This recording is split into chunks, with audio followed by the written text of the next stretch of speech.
Assalamualaikum warahmatullahi wabarakatuh. Perkenalkan, kami dari kelompok 5 ingin mempresentasikan tentang hasil makalah kami yang berjudul Analisa Brand Awareness pada produk mie instan merek Indomie. Sebelumnya yang saya hormati, Ibu Lady Diana Warpindastuti SEMM selaku guru mata kuliah pemasaran. Di sini saya ingin memperkenalkan anggota saya terlebih dahulu. Dengan saya Madina Ikhtiarti selaku moderator, dan selanjutnya ada administrator manual, Dewi Andriani, Noraziza, dan Ranti Fauzia. Pertama, saya akan membacakan rumusan masalah. Yang pertama, apakah merek Indomie menjadi top of mind di masyarakat? Yang kedua, bagaimana kesadaran merek brand awareness masyarakat pada merek mie instan Indomie? Tujuan makalah kami yaitu mengetahui seberapa top of mind merek Indomie di kalangan masyarakat. Yang kedua, mengetahui kesadaran merek brand awareness terhadap merek Indomie mie instan Indomie di kalangan masyarakat. Selanjutnya ada metode penelitian yang dibacakan oleh Noraziza. Kepada Noraziza, saya persilakan. Metode penelitian, metode populasi dan sampling. Populasi adalah wilayah generalisasi yang terdiri atas objek dan subjek yang mempunyai kualitas dan karakteristik tertentu yang ditetapkan oleh peneliti untuk dipelajari dan kemudian ditarik kesimpulannya. Jadi, populasi bukan hanya orang, tapi juga objek atau benda-benda. Populasi juga bukan sekedar jumlah-jumlah yang ada pada objek atau subjek yang dipelajari, tapi meliputi seluruh karakteristik atau sifat yang dimiliki oleh subjek atau objek itu.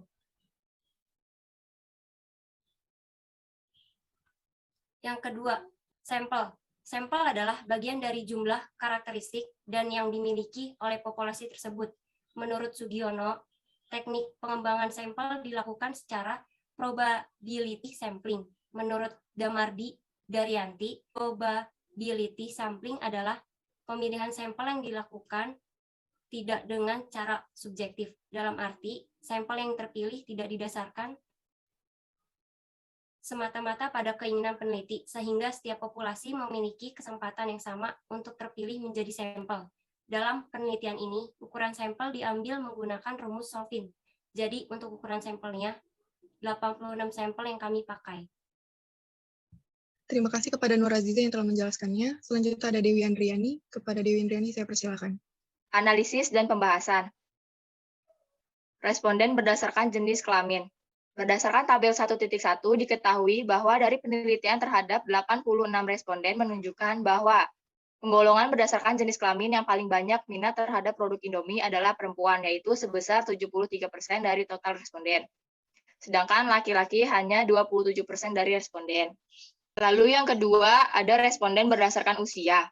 Berdasarkan tabel 2.1 diketahui bahwa dari penelitian terhadap 86 responden menunjukkan bahwa penggolongan berdasarkan usia yang paling banyak minat terhadap produk Indomie adalah usia 15 sampai 25 tahun, yaitu sebesar 89% dari hasil total responden. Usia 25 sampai 35 tahun, yaitu 8% dari hasil total responden. Usia 35 sampai 45 tahun, yaitu 2% dari hasil total responden, dan untuk 45 sampai 55 tahun hanya 1% dari total responden tersebut. Terima kasih kepada Dewi Andriani yang telah menjelaskannya. Berikutnya ada Ranti Fauzia. Kepada Ranti Fauzia, saya persilakan. Yang ketiga, profil responden berdasarkan pekerjaan. Berdasarkan tabel 1.3, diketahui bahwa dari penelitian terhadap 86 responden menunjukkan bahwa penggolongan berdasarkan pekerjaan yang paling banyak minat terhadap produk Indomie adalah mahasiswa atau mahasiswi, yaitu 58%, karyawan, yaitu 22%, pelajar 8%, dan yang terakhir yang lainnya 12% dari hasil total responden tersebut. Analisis dan pembahasan tentang analisis top of mind. Untuk kesadaran merek dilakukan analisis deskriptif terhadap keseluruhan responden. Berdasarkan pertanyaan top of mind yang diajukan mendapatkan jawaban berikut. 1. Merek mie instan apa saja yang paling Anda ingat? Berdasarkan data tersebut bahwa ada 10 merek kategori merek mie instan yang disebut oleh 86 orang responden. Dari data tersebut, merek mie Indomie sebanyak 45 responden, mie sedap 20 responden, sari mie 4, Sakura, Popmi, Samya memiliki 2 responden. Ramen dan mie ABC memiliki 1 responden. Supermi 4 responden, dan Lemonilo 5 responden. Hasil keseluruhan dari analisis top of mind menyebutkan bahwa merek mie instan merupakan merek yang pertama kali diingat responden tanpa menggunakan bantuan.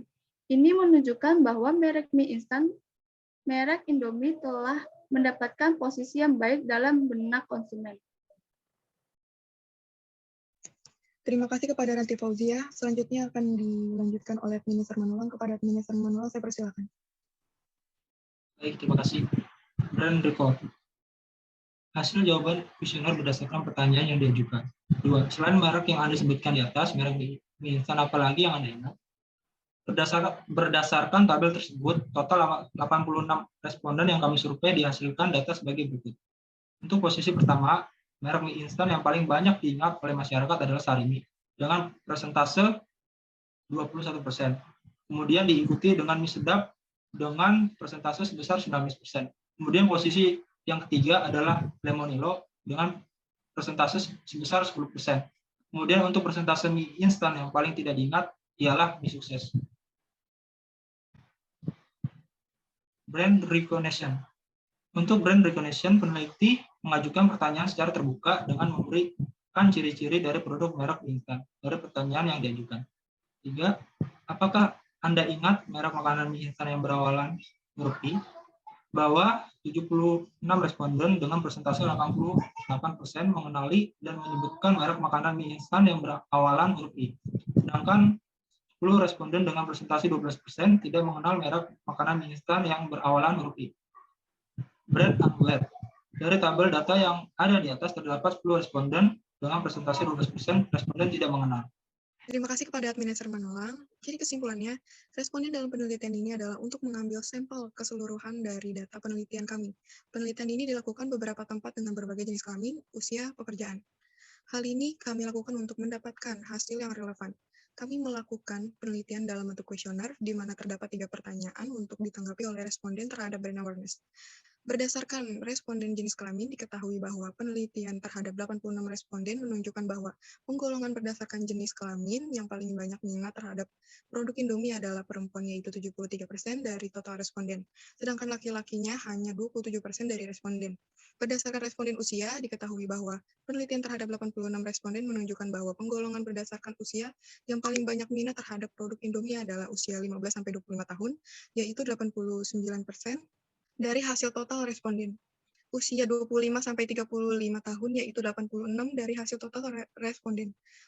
Usia 35-45 tahun, yaitu 2% dari hasil total responden. Dan untuk 45-55 tahun, 1% dari total responden tersebut. Jadi sarannya, penulis menyadari bahwa makalah ini masih banyak kekurangan. Untuk kedepannya, penulis akan menjelaskan makalah secara lebih fokus dan detail, dengan sumber yang lebih banyak, dan dapat dipertanggungjawabkan. Kritik dan saran yang membangun dari para pembaca sangat dibutuhkan penulis. Tujuan pembuatan kesimpulan dan saran dalam makalah ini bertujuan agar para pembaca dapat memahami isi atau pembahasan dari makalah tersebut.